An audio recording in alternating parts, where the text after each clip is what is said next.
Hey brand builders, I'm your host Gigi, CEO and founder of the Era Vista Planner, and today we are taking a walk through the entrepreneurial jungle with CEO and founder Elena Felton of Belle Imagery Portraits, aka BIP, and we are going to be talking about an amazing topic, building your brand identity. And you know how we do. We like to keep our guards down, serve truth up while we stand on business, the good, the bad, and the better. Are you ready? Let's go.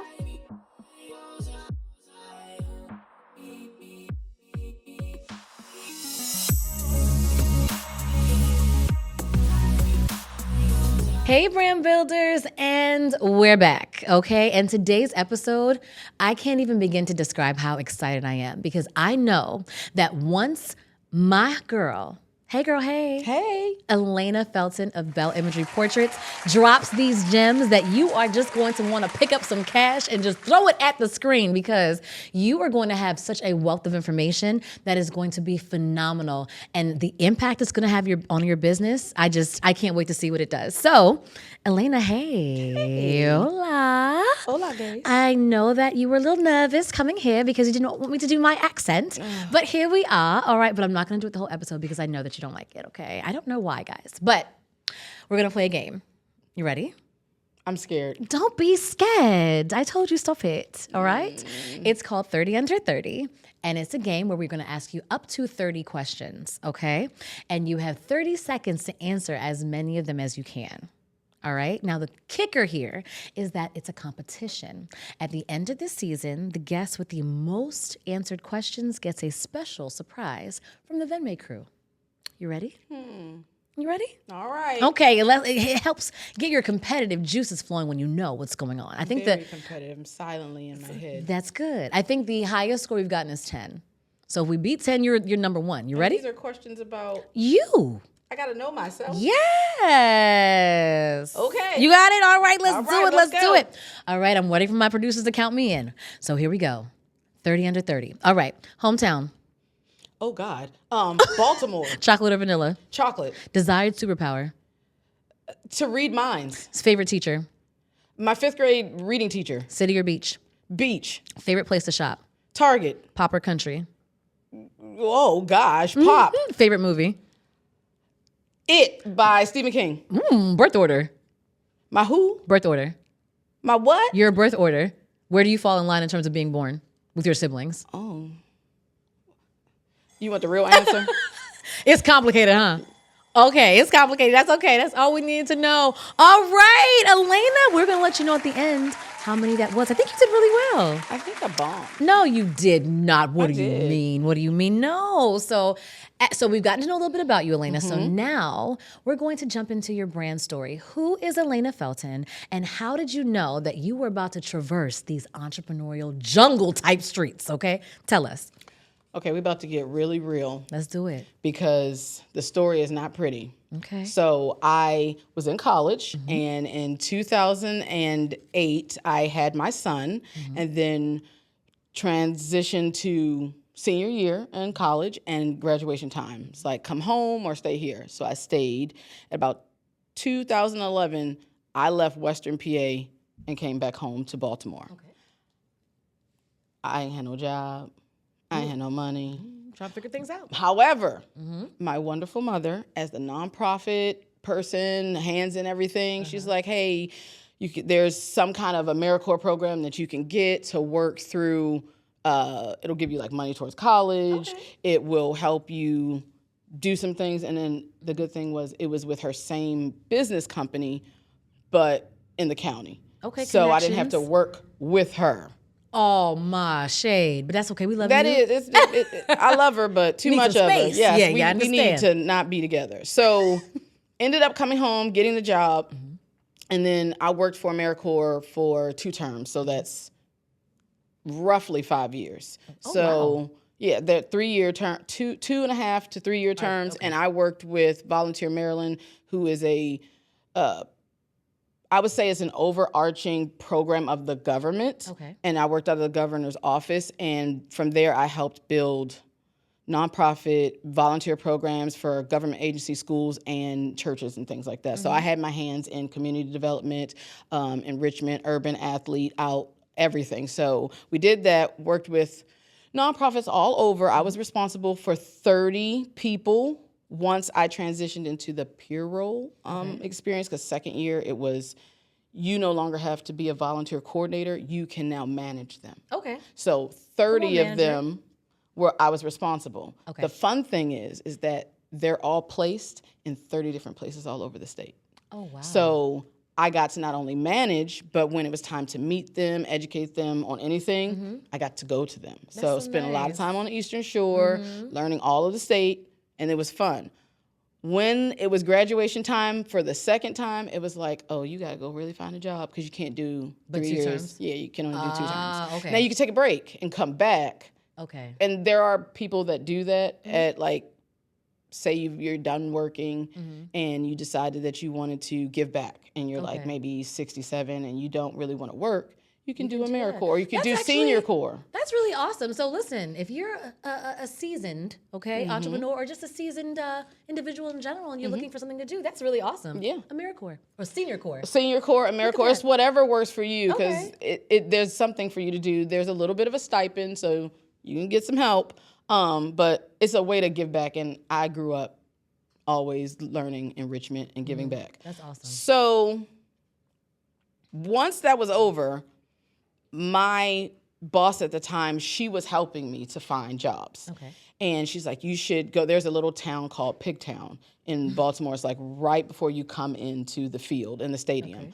And personally, when I first found out about it, it was a management role for a nonprofit that worked with businesses, nonprofit business storefronts. Okay. So Pigtown is a local community, but all of their storefronts are based off of mom pops.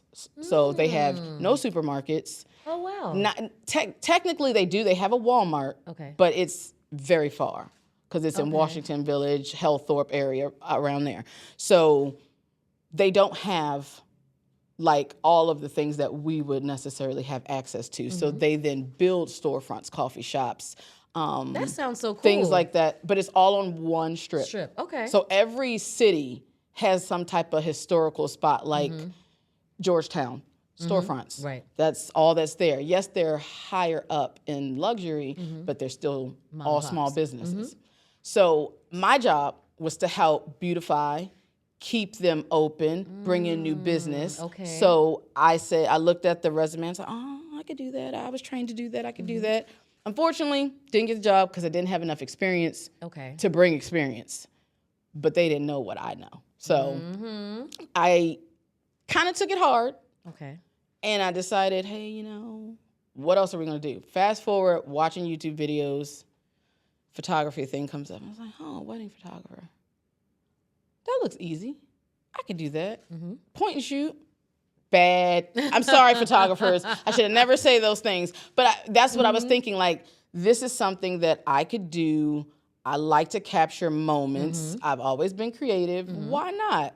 Spent the next 4 weeks throwing together a website, throwing together a offer for lifestyle portraits that I could give out on Facebook. Like, hey, $65 shoots for your kids, for your family, an hour shoot, take all the images, let's go. We did that. That worked for a while. That built up portfolio work for you. For Ingenuity, right? Taking what you have and being able to like catapult it into something that actually helps you on the trajectory of where you want to go. Come on now, Elena. Yeah. Come on, ingenuity. So the portraits began to increase, and then I got hit up for a wedding. And it was like Southern Maryland with a farm Caucasian family. They just found me off of Facebook. It was wonderful. And I was like, oh, okay, I'm going to go. My mom's like, do you know where you're going?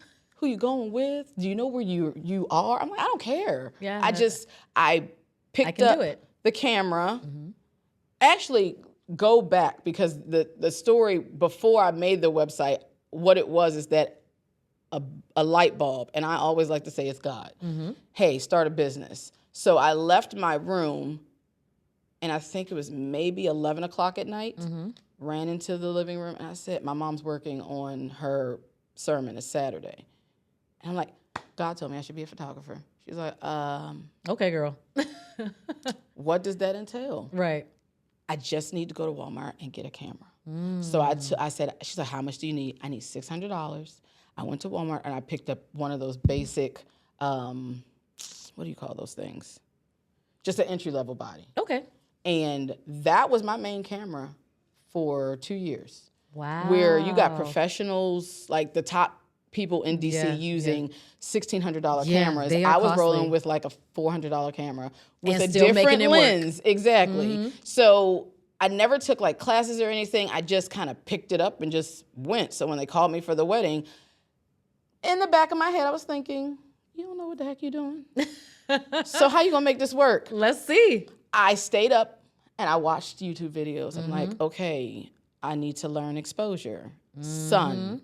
I need to learn everything. So things in my brain, I tell stories. So when I'm teaching or something, I'm gonna say, hey, the sun is out. So here's what I need to do. I need to do this, do that, and figure it out. So I was watching videos and I was making diagrams. By the time the wedding came, it started to rain that day and I cried because I didn't know what to do. And I didn't have a cover. I didn't have anything. Okay. But at the end of the day, the pictures turned out great. I had a good lesson in editing because that was 8 hours that I wasn't expecting to have. Learned lots of lessons, but it was a good experience. And then I transitioned in. I like portraits, but it's something about love stories. So I started, once I did that wedding, I started marketing like, hey, weddings. I do weddings. More weddings came. Bigger weddings came.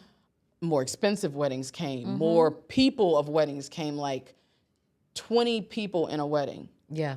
Oh, trust me. And I know. 11-hour days. Oh, yeah. So it was fun. But it's a lot. It And was your a lot of weekends are work. shot. And let me just say this, because there are a lot of gems that were dropped there. First of all, we talk about all the time the way that you can find. The way that you invest in yourself is so important, right? You may not have the funds, you may not have formal training, but not you, I'm saying in general, like any of our brand builders. But the fact that you went to one of the best universities that I know, and it's free too, YouTube University. I mean, you literally can find almost anything on there, whether it's how to fix a tire on a car, change your oil, whatever it is, photography. Like, you cannot sit in one place and say that you don't have resources. The internet has completely removed that kind of barrier into entry. So finding ways that you can actually educate yourself is so important. And I think that's one thing that I really took from that. As well as, listen, sometimes you do it scared, right? It was your first time. You weren't sure. You learned about exposure, learned about sun, I took the money. And you took it, and you said, I'm going to figure it out, and we're going to make it work. And I that's spent what you it, did. And I couldn't give it back. And so then you had to shoot that wedding, right? So Yes, I did, and hope that I did everything right. Right. And it is what it is. And that's just taking the first step, I think, is so important. So I'm sorry, I hate to interrupt, but I had to throw that out there. It was good because it was a really good learning experience. It was fast. It was the things that you have to learn as a photographer in the moment. Like, you're on your always on your feet, and people would always be asking, hey, you need a break? I was deathly afraid to take breaks. Like, I don't sit down. Because you don't want to miss anything. I'm not going to miss, like, how do you explain to a bride, hey, I missed that moment with your grandma because I went to go potty. Yeah. Yeah. So I learned to think, like, I found someone who would be my second shooter. And what I did was I noticed a spark in her, and I said, hey, let me help you grow your photography, but at the same time, I will pay you to be my second assistant. Okay. She's grown to the point where she's now my first assistant. I can trust her to capture the first kiss while I take the back, she takes the front. Right. There's not that many people, because you got to know me. Right. And know my eye and make it work. We've had times where it's like I have to teach her certain things, but she's open, she did well, and it was a lifesaver, because doing 11-hour days by yourself is brutal. But it's what I wanted to do. When my body started changing and things started happening differently, or I got a little bit older, got a little bit more seasoned, I just got tired. And I said, I really don't. It's monotonous work. It's the same thing. Couple falls in love, couple has a big, huge party, couple goes away. That's it. It was nothing different to me. So I was like, same edits, how do I do this differently, telling the same story? And a lot of my counterparts are wedding photographers.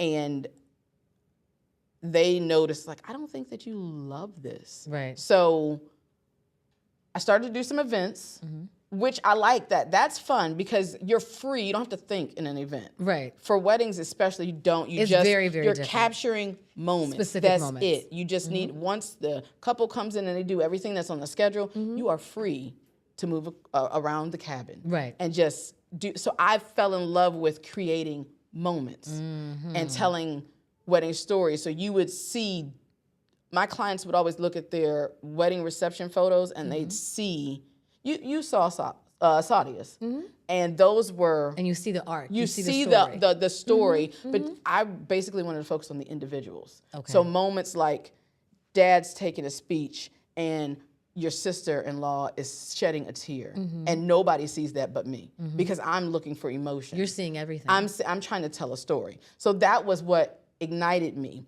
And then I was asked, hey, we see you over there doing your thing. Can you come shoot this event? So there was an event that I got asked to do, and it was basically centered around small businesses and entrepreneurs and creatives in one space coming to talk to each other, learn from each other, celebrate. There's vendors, there's all types of things. So they asked me to photograph it. And I'm like, sure, why not? Right. I had to come up with a coupon, some type of collateral that would talk about my business, and then they wanted me to give away a service. So I did that. It was great. But I had to figure out what would make me stand out, what would be different from everybody else. And I know I needed to make it kind of not as expensive as there's other things, because again, these were starting out. So I created a collateral that would help me create something for the entrepreneurs that would give them both videos, photos, and possibly some kind of takeaway. Which we always need. Which they always need takeaway. So those were selling like hotcakes. It gave me enough to build up my portfolio, and I kind of settled into the idea that this is where I was supposed to be. So I started marketing more. Then you popped up out of nowhere. We started doing work. Who, me? More people started popping up out of places. And I said, okay, this is a sign. I made a business plan, and it was, how many do you want to shoot? I was talking to people, doing whatever. But the difference for me, it was just, I guess what I gave people was just different. And that just kept people coming back. I mean, I think that the trajectory of your brand story is so important, because I think oftentimes, and I think we're all guilty of it, an entrepreneur might feel like, okay, I'm starting here. I don't really know what my next step is, or I'm starting here. I may not be super passionate about it, or I'm trying to figure my way through, and they may just stop prematurely, right? But I think your dedication to, well, first of all, yourself, right? Getting out there, starting with weddings, realizing that I'm really good at this, but there's maybe something more, and then taking a step to do an event that you'd never done before, right? That you knew you could bring something valuable to the table by creating something different. And then from there, boom. You know what I mean? Like there's where you saw what your niche was and what worked for you and what has catapulted your business to a new level. So I think that that's so important, that, it's really, really important to keep moving, take those steps, take those risks, because you never know where it's going to lead you. So yes. Thank you for letting us know, how you started, who you are, and how you came to be at this point now. So now, because you spent how many years in the game now? If I have to always go back, and I want to make sure I'm always right, but I actually took a picture of, I laid out my camera and my bag, and I took a picture, and it's like one of the very first photos in my camera. So I think it's like maybe 10 years now. A decade strong. She's solid, which means she knows what she's talking about, which is why we are now going to slide right into our next topic, which is building your brand identity. And when I tell you, Elena's about to grab some of y'all's baby hair, she's about to do that, okay? So let's get into it, Elena. Now, snatch too many no, we need them all. Yeah. No, we don't. Okay. So, we know that brand identity is what your customers, or what your potential customers, think, and the emotions that are associated with their brand, right? And we can break that down into 5 different areas. So we're going to hit every single one of them. So the first one is really to know yourself. Tell me what that looks like, what that means, and how our brand builders can implement that in their business. Okay, so I could be really long-winded, but we're going to keep this very simple. I like to use the term KISS. Keep it simple, stupid. Make it make simple. Make it make sense. So in order to know your business, you do have to know yourself. You cannot present something or an idea to the world and say, oh, it just popped up in my head. But why did it pop up in your head? What is your motion behind it? What is the drive? Why are you doing that? So a lot of my clients come to me and they know they have a good business. They know they have a good idea, but they're not exactly sure of the reasoning behind it. So knowing yourself is actually important. You have to be very keen on understanding your mission, your vision prior to presenting that out into the world. So if you are some type of fitness coach, lifestyle coach, whatsoever, your mission or your vision is not exercise and lifestyle. Right. It's something back there in your mind where you saw something in maybe your life, or there's a void in the community that you're looking to serve. That includes the people, not just the outside world, but you saw something missing and you want to fill that void. So it's really about conveying your personal connection to the business. Exactly. Okay, got it. You're bringing some personality, bringing some life, bringing value, but it has to match your value set first. It can't be, well, I saw this person do it, so I'm going to do it. Because it's inauthentic. Exactly. And authenticity is what really drives your customer to you, right? Yes. Okay. So knowing yourself really encompasses understanding what your key values are, how they bridge to your business, being able to convey the personal connection that you have, and then being able to also just be authentic and who you are. That was yeah. that was like authentic the and word who I you was looking are. for. Yes, thank you. Now, the second aspect of building your brand identity is Authentic moment. Okay, can I speak? You know what it is? Because I'm speaking regular English. If you would allow me to do my accent, I would be able to have said to you, define your value proposition. That's what we wanted to know. So explain that to the users, or the watchers, the viewers, the brand builders. Do you see what I have to deal with? This is what I have to deal with at every shoot with her. She loves it. Yes, she does. I don't. I tolerate it. Stop it. Okay. So defining your unique value proposition, that is AKA your why, AKA your purpose, the reason why you're doing everything. That is your foundation to your business. I don't care about your colors. I don't care about what you think. I don't care about what you think the community thinks. All I'm listening for is what you're trying to do. So I like to talk to my clients and have a personal conversation. We get on the phone, we're gonna have a little branding prep session, and I just wanna ask you a couple of questions just to hear who you are, what it is you do, and why you do it. Because let me ask you this. When you do that, do you feel like a lot of entrepreneurs that you speak with are falling short there? Yes, because they don't know exactly who they are and what they do and why they do it. Okay. I was gonna ask why, but you answered. They don't. Okay. So where does that come from? Do you feel like it's a situation where, okay, I have this great idea, boom, I'm just gonna get started, as opposed to taking a step back and thinking through these things? Or do you feel like there's like an actual gap where it's like, I don't know how I feel about this, I'm just doing it? Like do you know what I mean? Like, So what are your thoughts around entrepreneurs that? and creatives, here's the thing. I have two hats.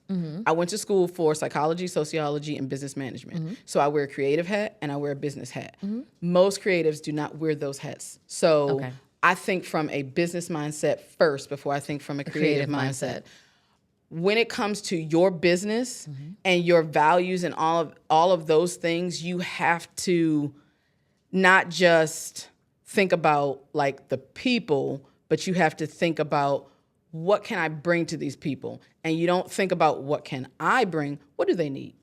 Okay. You don't ever go into a situation in your business, in your brand, any of that with what do I think these people need? It's what does the community need? Right. What do I see? So from there, then you can build with your values. You can make them match. You can say, here's what I see, here's what they need. Now, creatively, what can I design? Okay, and that's a step that's missing. Yes, that's that you're seeing for that the most I part. see, because most people's like, oh, I'm creative and I make good candles, but you need to be able to tell me or tell the world what makes you different.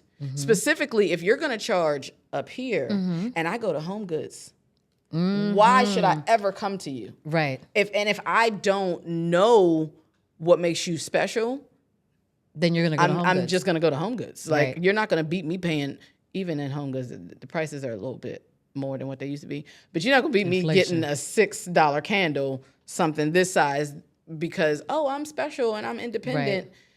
Oh, okay. That's not a good enough reason. That does, no. Hey Aravistas, Gigi here. When I think about the journey of life, I think about all of the beautiful and amazing experiences that we share, as well as the challenges that shape us. Both can lead to a shift in our aspirations, planning, and perspective. In short, our experiences have the ability to mold and push us toward our purpose. And that, Aravistas, is our focus for the 2025 Renew collection. Renewal is about releasing past failures and disappointments while embracing a future filled with hope and possibilities. I am beyond excited to debut our 2025 Renew collection and take this journey with you as we renew our minds, bodies, and spirits. Are you ready? I know I am. Happy planning. I think what you touched on is very, very important, because what a lot of small businesses don't realize is that you're literally in competition with everyone. So being able to effectively understand the gap and communicate why you fill the gap better than a candle at Home Goods or whatever have you is so important, because as a consumer, as you're saying, even those of us who are in this sphere, sometimes you look at a price and be like, well, girl, I'm not paying $45 for your candle. I promise you, I did that yesterday. I went to go get detergent from Walmart. And because we have so many different things going on, we just use Tide Free and Clear. Right. But I want to smell. And I can't find the lavender one. So I said, okay, I know they don't like dryer sheets because they pollute the air, but I'm going to get some. Do you know that I went to go grab a box and my hand instantly retracted? Really? Because the box no longer said 4, the box said 6. The other boxes said 8, 9. What am I buying and why? And so that's what I'm thinking in my head, like, oh, no. I just looked. Oh, great value, $2. Right. I'm not thinking about what's in it. I'm not looking about my brain is literally logically thinking value over price. Yeah. Just value over price. Especially now, especially in times like this when the economy can be a little, suspicious. Yes. People are counting every single dollar, They are. dime and nickel, and they do want to make sure that if I'm investing, now it's not like I'm going to buy it. Now everything feels like an investment. Right. And so being able to call your customers into a state of remembrance as to why it is that you want to buy this as opposed to something else is really, really important. So let's segue that into the third thing that's really, really important when it comes to building your brand identity, creating your brand personality. Talk to us about that. Creating your brand personality is always fun because it gives you the opportunity to be yourself. And a lot of creatives and entrepreneurs, I feel like everybody has it. They just get stuck. It's like, I'm afraid to show the world who I am, or it's I'm not very interesting, or I really don't want to be the face of my brand. But to be honest, you kind of have to do that because you're building what I like to call a pyramid factor: like, trust, know. Oh, say it again. Slow. Like, trust, know. The 3 pyramid factor. It's a 3 pyramid factor. Like, trust, people must and like know. you first. Okay. Then they get to know you. Okay. Then they will trust you. And then you will buy. If I don't like you, I will skip your content. If I like you, I'll look at your content. I might save a couple of things. Ooh. I'm now starting to know you. Because I'm clicking. I'm following. I'm going to go throughout your other social media profiles. I'm going to look at your website. Oh, I see that we like to hike. I have a personal connection. I now trust you. So when you throw out, I'm selling candles. Boom, she hikes, I like candles, I'm going to buy it. Most people don't think like that. They think, I have a product, you should just buy it. Right. Because I'm great. And I'm like, no, you have. But are you that great? I mean, No, just joking. so big companies don't have to do that because at they've all. spent years of building a brand. Decades. Building a brand. So like, hey, that's that color. I know that brand. That's that. I know that brand. As a small business, you come into the gate, you have none of that. Yeah. And you don't focus on the foundation. You focus on, I need to build this brand. I need to make the money. I need to generate this. I need to generate that. I'm like, no. Build it, and then they will come. That's simple. Build it first, and then they come. Stop going on Pinterest and like, oh, I want it to look like that. We don't care about how it looks right now. Right. Because as you grow, you can always invest and change. Mm-hmm. It will always change. Your vision and your mission will stay the same. Mm-hmm. But your aesthetics, the way that you operate, it will change. Colors can change. That's why that stuff doesn't matter. Right. You have to always stay true to you. And so if you know who you are, if you change your brand colors slightly, it wouldn't affect you being seen or noticed because they don't care about that. They care about the connection that they've made to you. So, can I ask a follow-up question to that? Because I think a lot of entrepreneurs are doing either one or the other, like you said. And this is something that I have conversations about all the time. So I want to be very transparent in this moment about this. I feel as if I understand what you're saying. And I've watched a lot of brands kind of almost either take the slower approach to it, like and have and in the long run, the trajectory is great, right? Because people are in their business, they know them, they're the face of the brand, they're always making a reel about something that's going on with them. But then I've watched as they retract themselves a bit, their sales will suffer. Right. So like I feel as if it's a dangerous place to be. I understand it. I understand the connection, the need for people to have a desire to like you and trust you and know you. But at the same time, if your personality is a driver of the brand, when you decide to, because maybe you might sell, maybe you might take a step back, maybe you have kids and you can't be, you know what I mean, like in front of the camera doing all of that. How do you mitigate that? You know what I mean? Like I feel like that's the gray area that I feel like a lot of entrepreneurs are like, I don't know if I want to do that because when I want to leave, then what? So that's a good question because you're talking to that person. And I'm going to be very, very transparent. Your brand isn't good enough. That's just that. Your brand isn't good enough. You're saying it's not good enough if it doesn't last by itself? If it doesn't last, exactly. So I am the face of me all the time. I do my social media. I do everything. I administrative, whatever. If it's a task, I'm doing it. Right. I was secretary this morning. I was secretary in the car. I feel you, girl. It is what it is. So when you're doing all of that stuff and you're creative and you got kids and you do other things, like, because I do several other things that nobody knows. Right.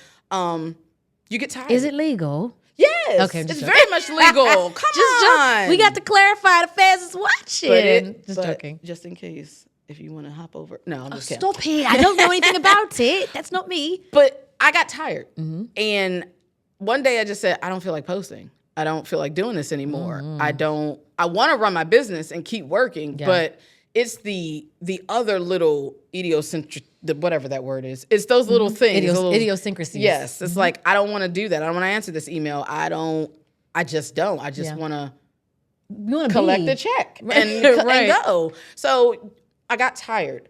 I took 3 months off. I wasn't posting. I was coming in every now and again.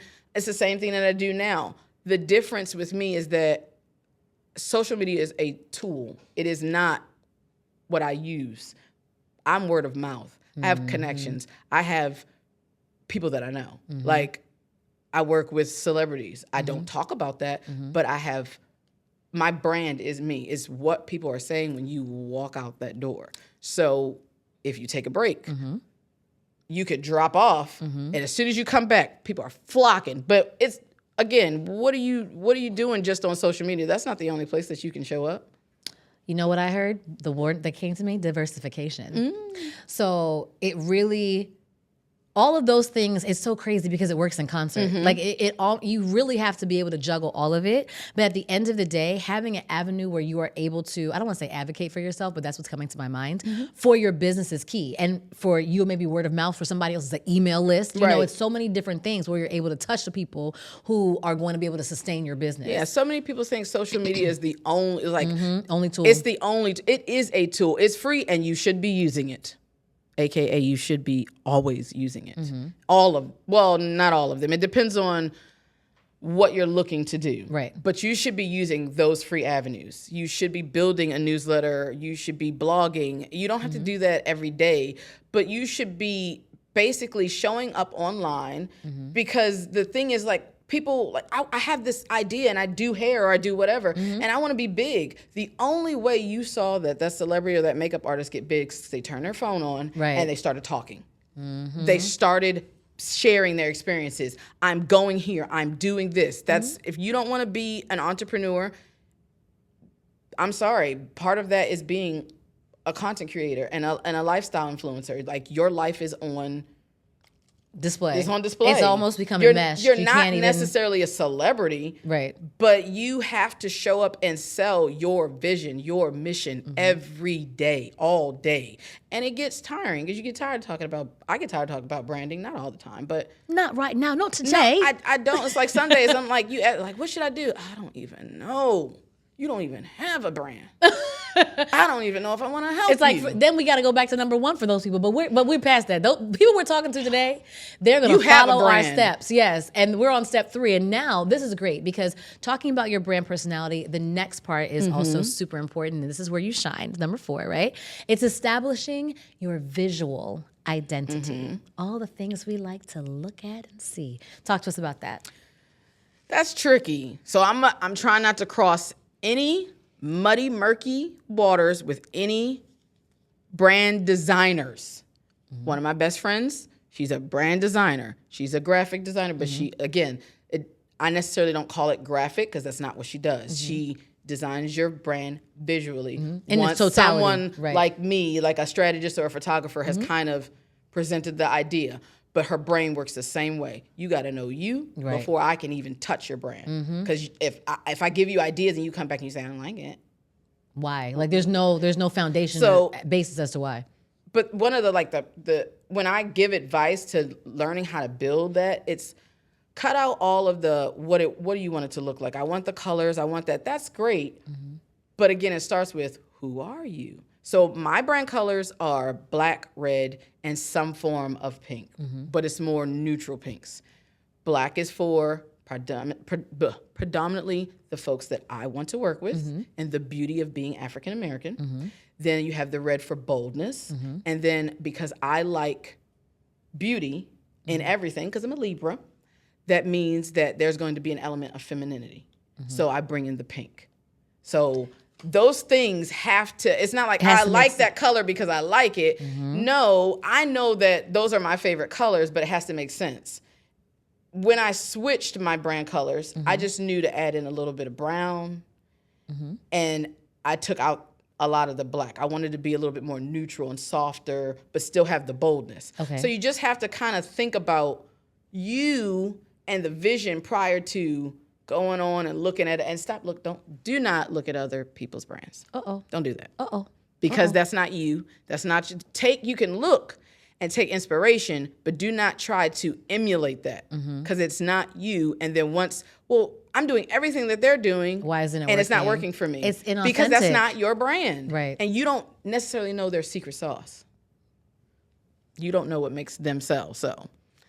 I love that. And I think it's so, so important because we often get caught up on these, it's Pinterest. Pinterest is a dangerous, fun place, a very dangerous place. And you look at things and like you're saying, you want to almost make yourself a carbon copy of those things, but that's not who you are. Like when you gave me your colors, you were able to tell me why. Right. And a lot of people just like, I like purple. Right. I like pink. I like blue. I'm like, that's not, but that has nothing to do with, as we're saying, your brand personality, creating the value add, right, and knowing yourself. So yeah, and a designer will ask you those questions. It's like, what do you see your website looking like? What, like the positioning of where colors are? Why is it like that? Those are things that they think about because they're not thinking about exactly how it looks to you. They're thinking about what your consumer is going to perceive when they come to any digital touch. So those are your touch points. Your business cards, your all of that. What are they remembering? Is it clean? Is it fresh? What are they going to be drawing from that? So if you're seeing a lot of colors, we're bold. We're out there. We're dynamic. Right. If it's white, we're clean. We're soft. We're tranquil. Right. You remember that stuff because it's ingrained into your brain through the brand in every touch point. If you don't have that and you don't know that, you're consistently switching things. You're consistently not knowing what you're doing. you're consistently reading other stuff and you're like, oh, let me just try it like this. You're just throwing wall at the paint and thinking it's going to stick. Right. And it And it won't. This actually brings me to my next point. Our fifth and last, our final point, which is very important. You kind of already danced around it.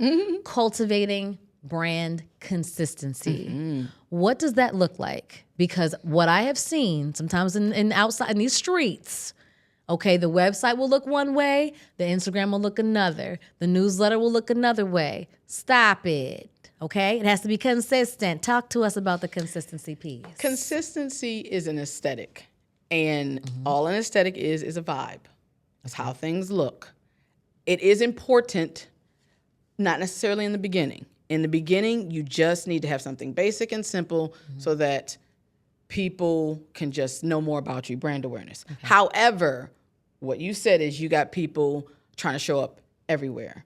And when they're showing up everywhere, you're trying to figure out your money, things don't cost the same, or it's like, I need this service, it's not free, or let me just use this service, it's free, but I don't like the way it looks. So like, I love MailChimp, but MailChimp wasn't for me. Okay. So I needed to find something that I could change the colors. I could do logo things. I could do fonts. I could do stuff like that because I wanted it to mirror and look like my everything else. Right. So sometimes people cut corners. Sometimes people DIY and they don't know what they're doing. Even though DIY, do it yourself, there's a method to that. You need to know yourself first. To see know whether that your even works. foundation before, know what you're doing, know where you're going before you do anything yourself. And that's why people, again, they're not consistent in what they're doing and they're too busy looking at what he's doing, what she's doing, what I see here. Or, I'm constantly looking at marketing stuff, at commercials all day. Everything you see in movies, it pops in your head. It gives you an idea. Right. Does that idea fit? Does that make sense when I shoot with you? Elena, what do you think? Does that make sense? And you get caught for a second, like, well, does it? Or am I doing it because I like it? Right. So, because they're very different things. Yeah, when you create something, again, you're not creating for you. You're creating based off of the foundation and the value set of the other party, but you need to manipulate it. So even I do want to add in my personal style. Right. You can do that, but you have to just be careful. That's all. You just have to be careful. It's not about you. That's what it is. It's not about you. Awesome. So I hope that all of our brand builders have taken our 5 areas: knowing yourself, defining your value proposition, creating your brand personality, establishing your visual identity, and cultivating brand consistency seriously, and have jotted them down. I rattled them off for you to jot them down so that you're able to actually make sure you're building the brand that represents what you want it to and has longevity. So yes, I think that was a fantastical information. Now, we drop gems. Pick them up, okay? Now we're going into our next segment. This is one of my favorites, okay? Am I going to get in trouble for anything that I'm saying? You just might. You ready? I'm ready. Okay, it's called Umbrella because we're going to bring the shade. Okay. So because you've done all 5 of those things, you have a very successful business, okay? And you are constantly meeting new consumers. And as an entrepreneur, we talk about it all the time. I don't think people realize how much it takes to continue to stay in brand voice when you are dealing with customers that may be on the more challenging end. So this is an area where we get to just tell the truth. Oh, yeah. Because our entrepreneurs need to know that you're not the only ones, You're okay? not. You're Doesn't not matter alone. how many years you've been in business, 1 month, a decade, okay? You're going to find somebody that's going to try you. That part. So I want you to you can give us 1 or 2, okay? I got like just 11. shady. I'm sure you do. And tell us one of your most challenging moments, whether it was working with them contractually, whether it was the actual shooting itself, but where you had to kind of take a step back, make sure you're remaining aligned with who the brand is in order to communicate with them effectively. Okay. So I'm going to break it down into maybe 4 or 5 areas that creatives operate out of. So first, we're going to start off with your policies and procedures. You must, look at me, you must stick to your guns at all times. You must always stick to your guns because you're going to have people that try you. They're going to look in your contract, they're going to look on your website, and they're going to find loopholes for where they can get out. And it happens. So make sure a business tip is to whatever policies and procedures are, even if it's a contract, it doesn't have to be like a full-on contract, but you do need to have policies and procedures, and make sure whomsoever you're working with, they sign it, they read it, they initial it. Make sure you have it spell checked, because that was a mistake. I had a couple of mistakes in my contract. But that's one area, because I had a client whom she tried me.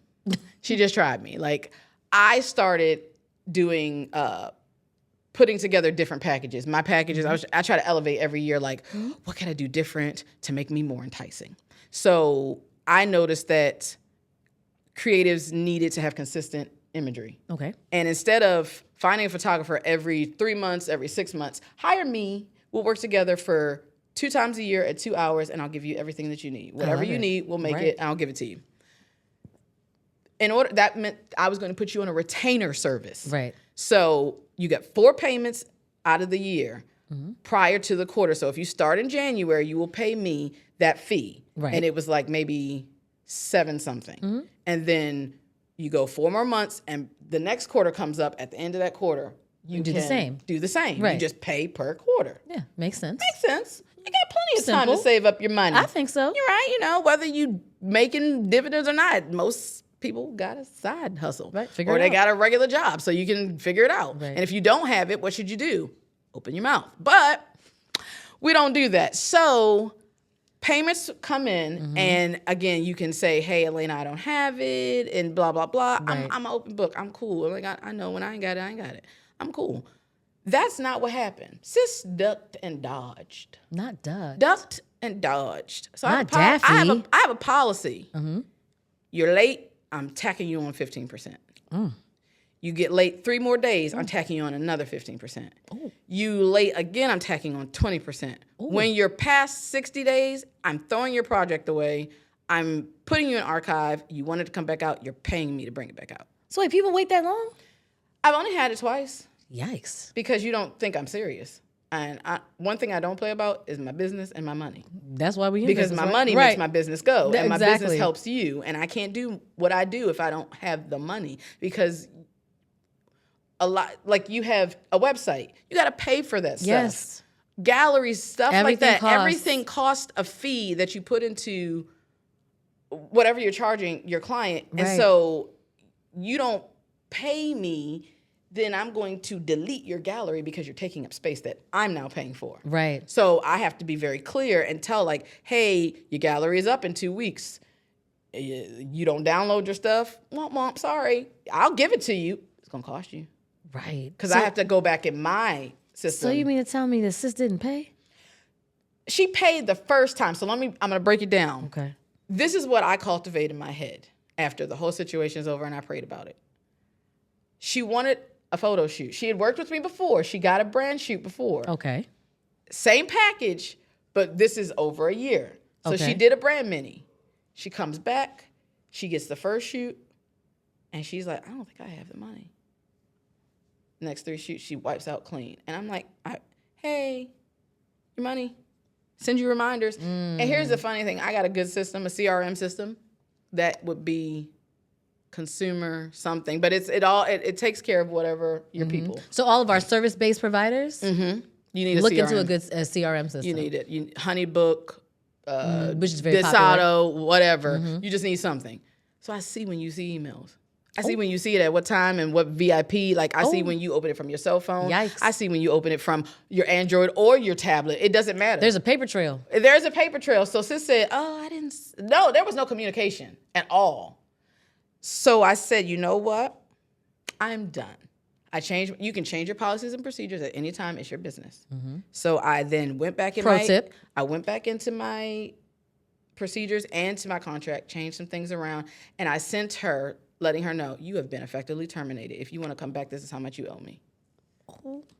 So she's never come back. I know where she lives. I've never approached her about anything. Right.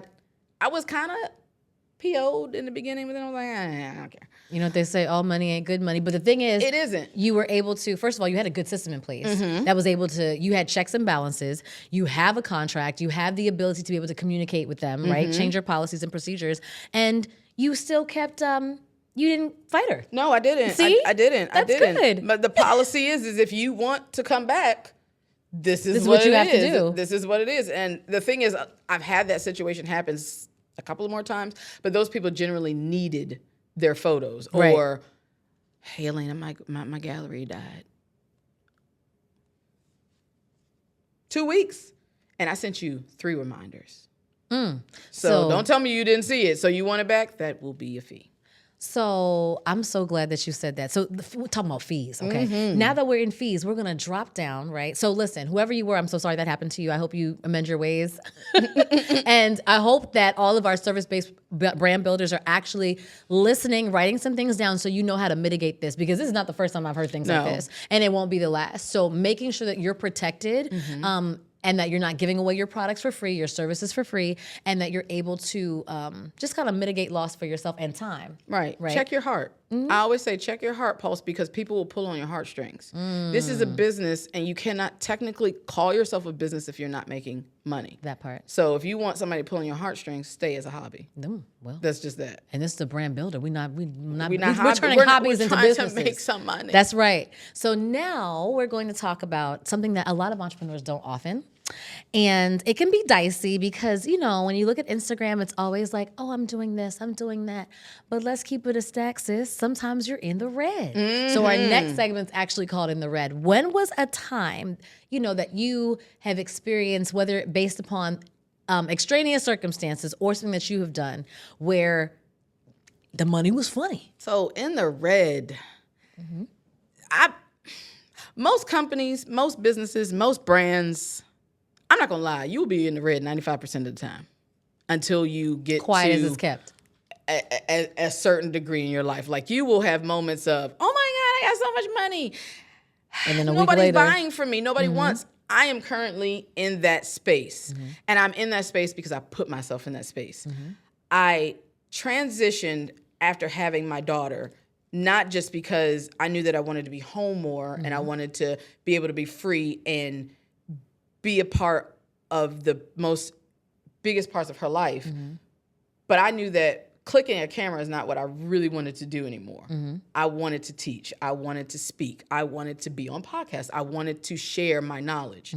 So towards the end of 2021, I started making the transition. And that's when that project, the quarter, that was saving me, because I had, as long as I had 10 people at $1,700, I was making bank. right. And it was consecutively, like on a quarter, you would count, oh my God, I got 7 payments of $800 coming in. I'm so great. But then somewhere there was a disconnect. Some of my clients felt like they weren't utilizing their photo shoots as well, which they weren't, because I would tell them like, hey, you are responsible for scheduling your shoots. So, but if I don't schedule it now, you have all year To figure out when to you want to figure do out. it. Right. I still have 2 clients that still have 18 photo shoots to do. Oh, wow. Not a problem, because she told me she was traveling. Right. I'm good. But some people felt like they didn't need it, or on my end, I probably could have done a better job of, once you flew the coop, actually helping you or staying on your butt a little bit more. But you're adults. I really hate repeating myself to people and saying, And hey, I mean, that's actually not your role. yeah, You know what I like, mean? You knew what you were signing up for. Right. And so it's your responsibility to do your content, but you don't have that plan, that foundation to know that this So is. you're unable to even roll it out on your own. Yeah, it's important. So I think that one thing that is not touched on enough is the sacrifices that women have to make when it comes to business and entrepreneurship, because having a baby is not like, Not oh, I just easy. want to pick up a dog. No, like your body is changing, you're giving birth, you're healing, you could be breastfeeding, like all these different things that take time away because you're actually like growing and raising a human being. And that shouldn't be, and unfortunately, it just kind of is where you are is where I think almost any woman is, until they have like a team who's able to mitigate that. Right. But that's something that I think female entrepreneurs should be really thinking about. Like, if I do choose to go that route, what am I going to do to keep Right. my business afloat? Am I going to take a break? Right. Am I going to bring someone else in to kind of move things forward? Like, or am I not going to be online? Like all of those things that we just need to discussed have earlier. you just have a plan. Yeah. You just have a plan. So important. But in that plan, the other plan you need to have is Jesus.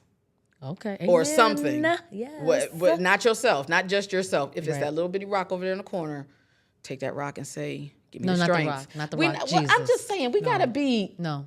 We have to be open know. to everyone. Amen. But no. Oh Lord, get Jesus and just pray, because you need to have faith in the moments where It's the hard. client was late. Then you text them and you're like, "Hey, I really need." Well, I'm getting to it tonight. What you don't understand is that you get a check on time. Yeah. Every 2 weeks from your government job. That money sustains my business. Right. You're now messing with my business, which you're messing with my livelihood, and now I'm gonna have to cut you. See, we don't want no cuts. You don't want to have that. Yeah. So you have to have those moments where you wake up, I'm getting paid, and No pay. the payment didn't come through. Or the payment doesn't come through and no payments are coming through. No new work is coming through, but your bills are piling up and they're still coming through, and your bank account is red and your bank account gets closed. I've had friends that have called me and say, what do I do? My business bank account got shut down. Open up another one and keep it moving. Or shut down some operational expenses. What do you not need? Right. Like, if you don't need a CRM, don't use That one. don't use one. A good old fashioned email will work just fine. Exactly. If you Right. and if you like other service providers, I don't always recommend it. But if you can't have like a contract system or whatsoever, Venmo, not Cash App, Venmo has a paper trail. It has a better paper trail. Or you can use Pro tip. What's the other one? Snoopity doop. It's with like taxes and stuff, but you send people invoices and I can't remember. PayPal? You can use PayPal, but use PayPal Business. Again, paper trail. Uncle Sam is looking. I can't remember the other one, but It's okay. it's When you one that remember, you we'll can drop send it. We'll yeah. drop it in the graphic. We'll Yeah. we'll You let just have you know. to have faith. A lot of it. Listen, you lot can't the whole life, you can't do without it. No, you okay? can't. You can't. So we talked about in the red. Now, as we know, sometimes when you're in the red, you just feel down bad. Mm-hmm. So what is something that has happened in your business or that you've done, a mistake that you've made, that just sets you in a place where you're like, I don't think I want to do this anymore. I think I'm done. That's tricky. There's a lot. I'll touch on two. One was circumstantial and one was definite, like a client just left a bad taste in my mouth. And I love this client and I think what she does is amazing. However, she was trying to hit me with that, I'm not going to pay either. And money is a touchy subject for me. I love to give and I want people to understand I'm not about money. But my business has to thrive. I have to live. I have to do. And that's the point of having a business. Right. I mean, It's not charity work. it isn't. Right. I do charity work, but that's not what it is. And I'd be naive to let you believe that that's what it's about, because it's not. So the first scenario was when my appendix came out. I had several weddings, shoots, all things. So I'm laid up in the hospital after everything, and I'm just emailing and texting people, finding replacements. Hey, I can't do such and such. It nerve-wracked me so bad that I'm like, I can't, because as a business owner, you should have, here's a gem, have a pocket of money, which is your profit, that you don't touch. Because if something happens and your clients or whomsoever ask for a refund, you got to take care of it. And that, I was only one client I didn't have money for, and I had to come out of my personal stash to do that. But it was just a nerve-wracking feeling of, there's a birthday party, there's a photo shoot, I'm supposed to be in New York in 2 weeks. Like, what do I do? So I just basically said, you know what, this is going to happen regardless. Right. But I don't need it to happen at the level that it's happening at. And so I just said, I need to slow down. And then the other one was the client not paying, or, hey, I'm into some financial things. Can we set back the payment? It would be like 3 times that you've done this. Every quarter will come out, you want to set back the payment. But you still want to shoot on the same time. Oh, no, no, ma'am. No, ma'am. ma'am. We're not going to do that. So it got to a point where that client sent something and then I had to send back, okay, policies and services have changed again, and I sent you it, I will terminate you. Evidently, a husband may have said something because the next day the payment came through. Okay, well, thank God for that. I'm like, you have an event and I'm not going to show up. So I think that when it comes to entrepreneurship, there's like so much that can really deter you, make you just want to just take the other foot and just put it out the door. But we still do it. Yeah. We still do it. So even though we've hit the red sometimes, right? We've been down bad a couple times or two, we still have to bring it full circle because we continue to do it. So what is it? Going back to what you taught us earlier, what is it that keeps you moving forward and continues to ignite you so that you're able to push forward with creating this beautiful imagery that you do for your entrepreneurs? Seeing my clients succeed in their businesses, because that's all that matters. Like, if you are doing what you're supposed to do, or your business is on the trajectory where it's supposed to be, that means I did what I was supposed to do. And that's all that matters. Like, it's not your pictures, it's not the outcome of your pictures, it's where your business ends up. And I knew that I did my job with your business, regardless of whether you pitched it or not, is that your photos landed in national media. I knew that I did my business and my job when another client and her soaps ended up on CBS News because she had a story and a video that I helped her craft. It wasn't the pretty pictures or she looked so nice that they were going to pluck you out. They plucked her out because I listened to her vision, her mission. We aligned those things, and then we created the visuals to match that. So that's all that ever matters to me. And when you pop up on social media, New Year, New Me, with one of my photos, I am going to hurt you.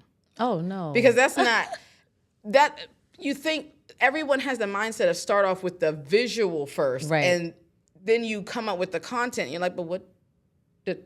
The connection. What did you in here with New Year, New Me? What does that mean? Like, right. I don't know what that means. Like, I see this, and I see you looking cute, but I'm like, oh... No value prop. No brand personality. You're going to keep it moving. Right.